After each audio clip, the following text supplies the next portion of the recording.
तो यूपी चुनाव में यूक्रेन युद्ध की भी एंट्री हो गई है।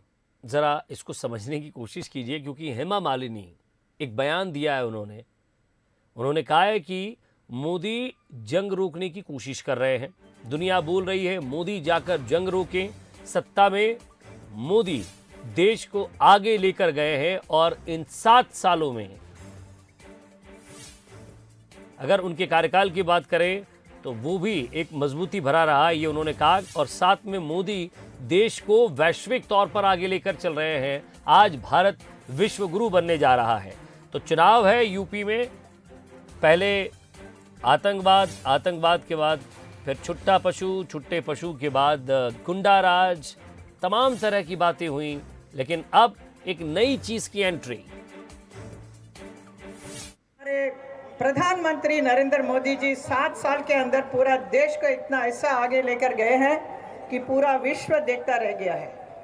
वो इतना महागुरु जो बोल रहे हैं बनने वाला है, उसका पूरा लक्षण अभी दिख रहा है। अभी रशिया और यूक्रेन में अभी युद्ध चल रहा है ना, उन्होंने बीच में जाकर उनको रोकने की कोशिश कर रहे हैं, क्योंकि पूरा विश्व के जितने भी लीडर्स हैं वो चाहते हैं कि मोदी जी आगे जाकर कहें कि इस वॉर को ख़त्म करो, बस करो, रोको।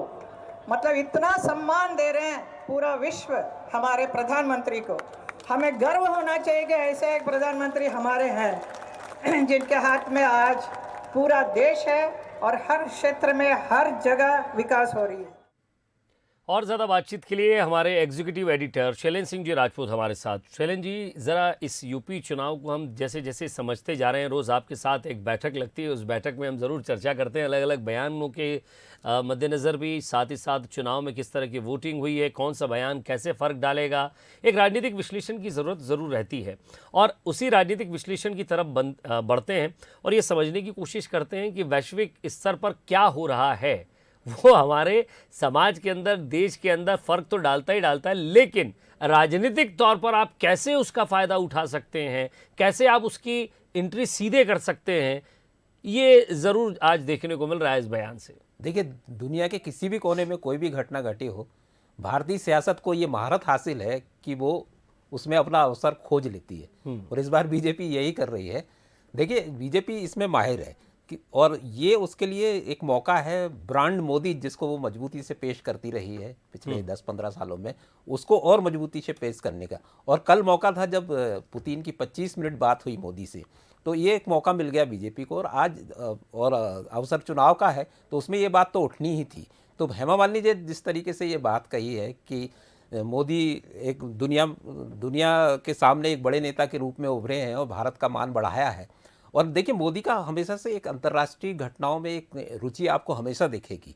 वो वैश्विक घटनाओं में हमेशा एक इंटरेस्ट लेके भारत का प्रतिनिधित्व या भारत की भूमिका खोजते हैं। और इस बार भी यही हुआ है, जब कितना बड़ा अवसर है कि जब तीसरी विश्व जंग के मुहाने पे दुनिया खड़ी है, तो मोदी ने इसको एक अवसर के तौर पर कह लीजिए या एक स्वाभाविक तौर पर भारत की एक भूमिका होनी चाहिए। जिस तरह से रूस से बात की और उसका उल्लेख आज जिस तरह से यूपी चुनाव में हेमा मालिनी ने किया, तो ये मतदाताओं के मन में एक उस छवि को दिखाने, मोदी की उस छवि को दिखाने की कोशिश है जो एक वैश्विक लीडर जिसे कहा जाता है। कि इंदिरा गांधी के बाद अगर कोई अंतर्राष्ट्रीय स्तर पर जिस तरह से अपनी भूमिका निभा रहा है तो वो मोदी ही है। ये बार बार बीजेपी प्रचारित करती रही और ये अवसर है, इसलिए शायद इसका उल्लेख हेमा मालिनी ने किया है।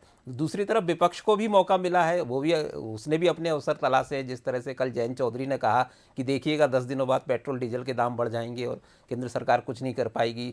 इसी तरह हरीश रावत ने भी निशाने पर लिया है, जिस तरह से वहाँ भारतीय फंसे हुए हैं और उनको नहीं निकाला जा पा रहा है। तो ये अवसर भारतीय सियासत में को ये महारत हासिल है कि कोई भी मुद्दे को कैसे अपने से जोड़े और उसका फ़ायदा उठाए। जी जी, लखनऊ से हमारे ब्यूरो आलोक राय हमारे साथ जुड़ रहे हैं। आलोक जी, आपका भी स्वागत है। और साथ में बात यही कि लगातार हम अलग अलग कल्चर को देख रहे हैं यूपी इलेक्शन में, अलग अलग जातियों पर जो है वो इलेक्शन पर अलग अलग कमेंट्स आते हैं। लेकिन अब बात रशिया और यूक्रेन की हो रही है तो वहाँ भी हेमा मालिनी का एक कमेंट ज़रूर आता है कि मोदी जी से बात हुई है, मोदी जी को ये कहा जा रहा है कि आप बीच में ज़रूर इसमें संवाद की कोशिश करिए। तो कम से कम ये माना जाए कि अब वो समय आ गया है जिस समय अलग अलग राजनीति को एक साथ जोड़कर बीजेपी किस तरह कनेक्ट कर सकती है, क्योंकि बहुत कम अब चरण बचे हैं और लक्ष्य सिर्फ एक ही है, जीत।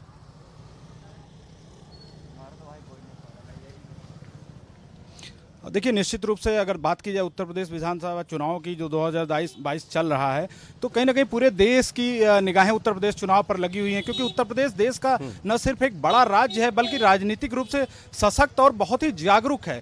और इसीलिए यहाँ पर निगाहें सारे दलों की लगी हुई हैं और सारे नेता धुआंधार प्रचार कर रहे हैं। अगर बात करें बीजेपी की, जो केंद्र में सत्तारूढ़ है, साथ ही साथ उत्तर प्रदेश सरकार चला रही है, तो उसके सारे जो नेता हैं, जो बड़े बड़े लीडर्स हैं, वो एक बार में कई कई क्षेत्र कवर कर रहे हैं। दूसरी तरफ विपक्षी पार्टियां हैं जिसको अपना गढ़ बचाना है, क्योंकि उनके साथ संकट ये है कि उनको अपनी खोई जमीन वापस पानी है, इसलिए वो भी लड़ाई लड़ रहे हैं। तो कहीं ना कहीं एक बड़ी लड़ाई है और इसीलिए विपक्ष हर मुद्दे को जो है उठा रहा है, चाहे वो यूक्रेन और रसिया के बीच जो युद्ध छिड़ा है वो मुद्दा हो, इसके अलावा तमाम सारे मुद्दे विपक्ष उठा रहा है। सबसे बड़ी बात है कि बेरोजगारी का एक बड़ा मुद्दा उठाया जा रहा है विपक्ष की तरफ से लगातार। इसके अलावा जो आवारा पशु हैं, जो किसानों की फसलों को नष्ट कर देते हैं, वो एक बड़ा मुद्दा विपक्ष ने लगातार उठाया। और जिसके बाद प्रधानमंत्री ने खुद इस मुद्दे पर बात की अपने रैली में। उन्होंने कहा कि अगर हमारी सरकार दोबारा बनती है, बीजेपी सरकार वापसी करती है, तो इसके लिए कुछ ना कुछ एक जो है प्लान बनाया जाएगा, इससे किसानों को निजात दिलाई जाएगी। तो कहीं ना कहीं एक बड़ा चुनाव है, जहां एक तरफ इसमें जो चरण का आज समाप्त हुआ है 6 बजे, अब पूलिंग पीरियड शुरू हो गया है, प्रचार रुक गया है। जो 12 विधानसभा की 61 सीटों पर चुनाव होना है, 12 जिलों की 61 विधानसभा सीटों पर, तो उसके लिए प्रचार थम गया है, अब कूलिंग पीरियड है। तो कल जहां एक तरफ मुख्यमंत्री अयोध्या में रोड शो कर रहे थे और आज वो प्रयागराज में रोड शो कर रहे थे, दूसरी तरफ अखिलेश यादव आज अयोध्या में थे और प्रयागराज में थे, तो कहीं ना कहीं एक बड़ा माहौल बनाया जा रहा है और अंतिम घंटों तक प्रचार किया गया है। लगातार जनता तक अपनी बात पहुंचाने की, अपने प्रत्याशियों के समर्थन में सारे बड़े नेता अपील कर रहे हैं। तो कुल मिलाकर एक बड़ा दिलचस्प चुनाव हो गया है। हालांकि एक चीज जो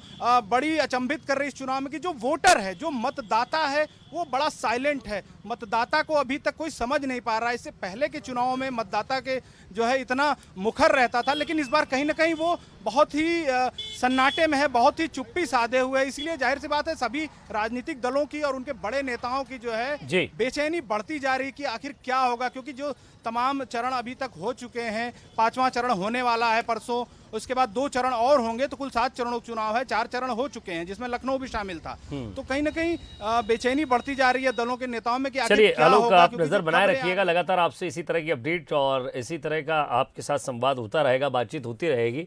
बहुत बहुत शुक्रिया हमारे साथ जुड़ने के लिए शैलेंद्र जी, आपका भी। तो हेमा मालिनी के बयान को आखिर जनता किस तरह ले, या फिर ये एक वैश्विक स्तर पर जो घटना घट रही है उसके साथ साथ एक शगुफा था, या फिर ये कनेक्शन था, या फिर मोदी की छवि को आगे लाकर यूपी चुनाव में ये एक वोट बैंक बढ़ाने की कोशिश थी।